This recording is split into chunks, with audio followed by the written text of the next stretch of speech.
Would you like to know how to save yourself?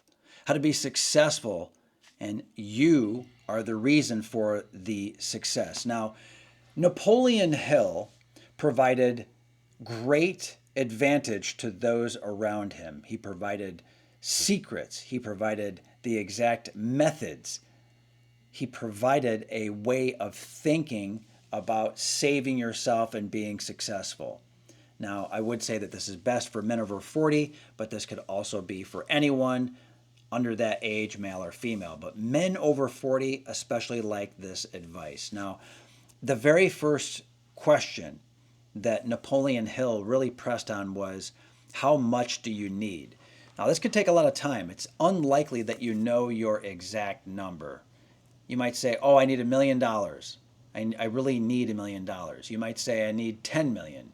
And usually it's in reference to something so that I can retire, so that I can start that business, so I can quit my job.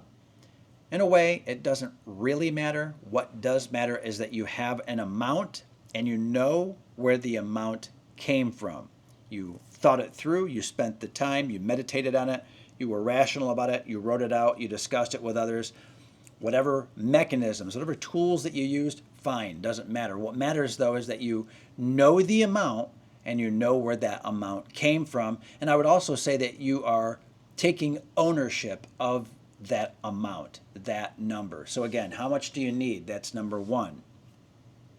Number two is, what will you give up? There's no way to do everything. There's no possible way that you can do everything under the sun. You just can't do it. And in fact, if you are super focused, you know this is true, because when you're super focused on something, there are things that always fall to the wayside. Are you going to stay up late? Are you going to cut off some old relationships? Are you going to give up watching movies and television, and for how long? Right? So what will you trade? It's always a trade. What are you going to give up? What are you going to trade? Maybe even, what will you stop? Maybe what will you stop forever? Maybe it's a bad habit. Maybe it's drinking, smoking, something of that nature. Maybe it's something that you're doing that is getting in the way of you getting what you want. Okay, so that's the second item. What will you give up? And the more you can give up, the more you can focus. Think that through. If you need to hear it again, rewind the video, watch it again. But the more that you can give up, the more room you create. It's like a vacuum in a way. The more you can give up, the more room, the more possibility you have for intense, outrageous focus. So again, that's number two. Number three, Napoleon Hill always likes us to be very exact.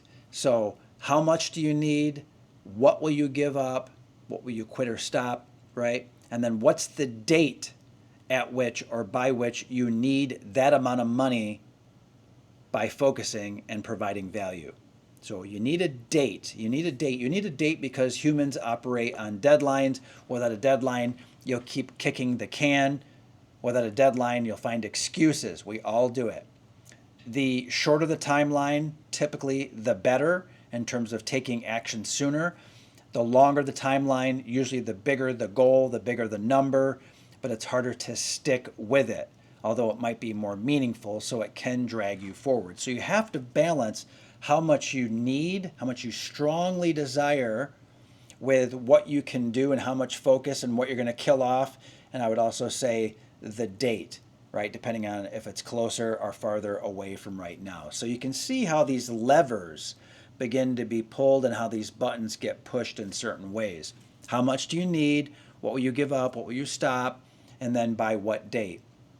Now that you've done that, you need to find a way, a mechanism. It could be meditation, it could be journaling, it could be talking to coworkers, it could be talking to your family, it could be just spending time in nature, which is very effective. Take a walk, and take as many walks as you need to determine what is the strategic plan, and then based on the big picture strategic plan, what is the actual plan for today, the week, the month, the years. So you need the big picture vision, right? It's not just, I want this money and I'm going to stop doing these things by this date. It's also, what's the big picture plan?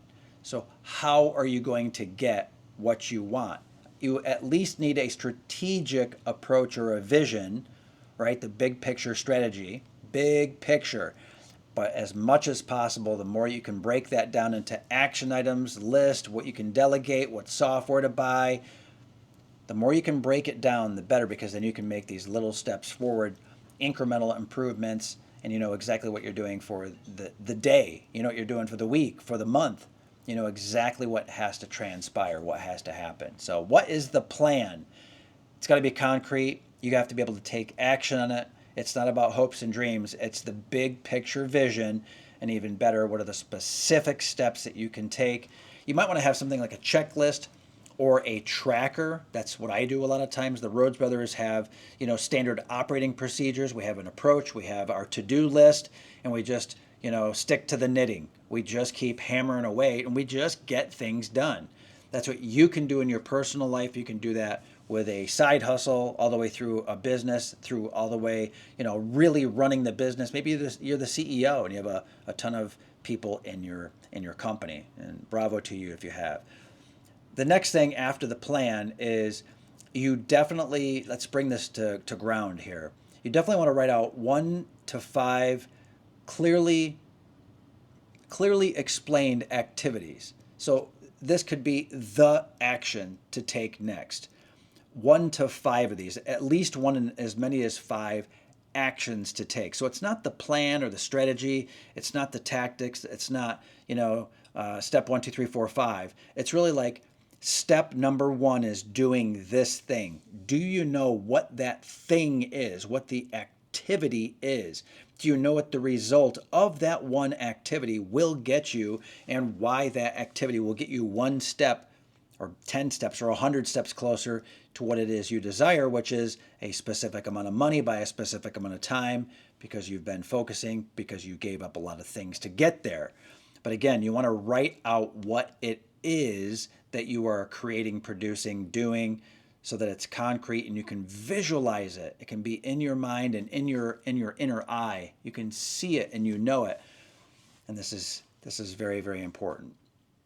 You want to review the message. You want to review the value. You want to review the plans every day, if not twice a day.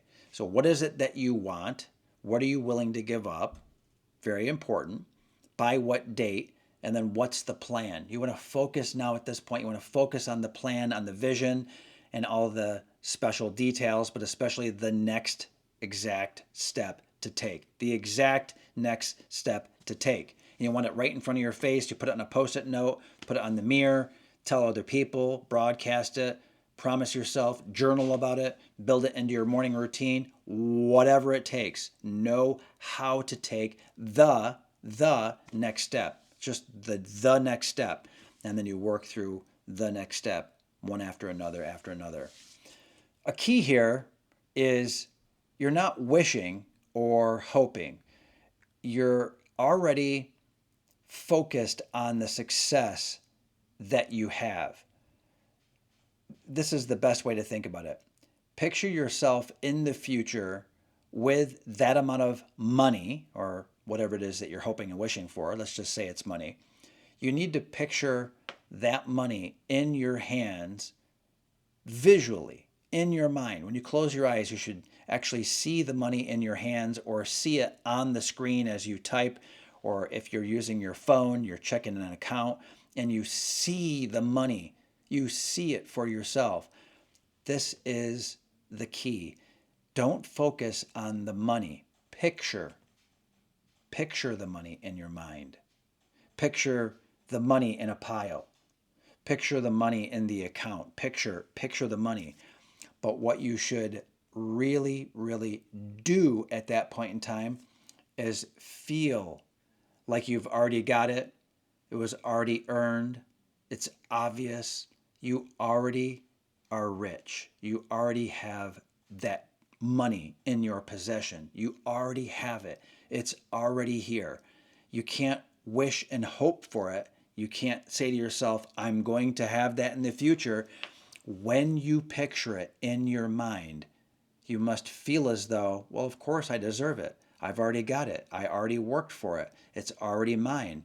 I'm grateful for what I already have. You already are rich.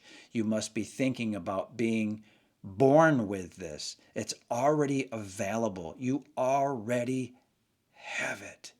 That's the key. If you don't have that feeling, you need to go back. You need to rework everything because it's essential that you have the very strong emotional positive, very strong positive emotional equivalence, wavelength with what you are picturing. I already have that $10,000. I already have it in my possession, and I'm grateful that I already have it. And you need to feel that way. You need to believe it and even know it. But the emotional component is the secret here. And that's what most people usually leave out when they're teaching and training this. And even if they do it themselves, they're not doing that. They're just picturing the numbers. They're picturing the event.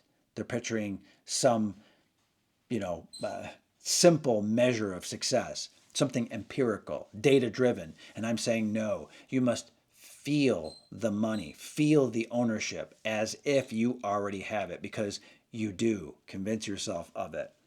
Okay, don't hope or wish. Don't just picture it. Feel the ownership. I know I spent a lot of time on that, but that is the secret within the secret that you're just not hearing from other people. All right, so having the visualization of having it all, feeling the feelings is the key. I cannot stress that enough. So now you can rewind everything and go from the vision and the feeling of success because you already have it and being grateful for it back to the goals that got you there. Well, how did that happen? Why do I have this? Because you have the goal, and the goal was something that you produced, a value, some plan, you worked it, things are great. Well, how do you know that? Because you made a plan. So how do I make a plan? You work on that. You think back, what was the plan that I made? How did I pick the date? Oh, the date made sense, right? We're unwinding this. We go back, we go, okay, this is great. I know what the date was. And then I know what I would have given up. I know what I would have given up. I know what I would have given up because you're working backwards from already having that money, already having that success. And then how much do you need? Well, you know how much you need because you already have it in your hands. You see it, feel it, you know it, you see it on the screen. You see, so you work forwards, but once you've worked your whole way through, according to Napoleon Hill, and I agree very strongly, violently with Napoleon Hill on doing this, you go from the basics of what do I need all the way through, I've got it, right? And then you double check it and you work backwards and make sure that everything that got you to that point of abundance, of getting what you want, you work backwards from that point all the way to, was that the right amount of money? Should I have shot for more? Should I have gone for more money? Should I have dreamt bigger? And my answer is, yeah, probably always dream bigger. Dream big, big, big, big, big, because you deserve it. You're worth it. Okay, so that's the process. This again is Napoleon Hill's advice on how to save yourself, how to enjoy abundance, how to feel like you are successful because you are successful. What gets you to that point? This is exactly how to do it. This is John S. Rhodes of the Rhodes Brothers. Do me a favor, please, please, please. It's of profound importance. Go ahead and subscribe to the channel and like this video as well. If you think someone would get value out of this, please share this as well because it's from like-minded people like you sharing this great information that the channel grows and everyone wins. All right, in the next video that you see, you'll be able to understand how we visualize success, how we achieve what we've achieved, and how you can be part of that as well because a breakthrough is right here, right around the corner for you, and you'll see how that happens in the next video. Thank you, and we'll see you in the next training. Take care.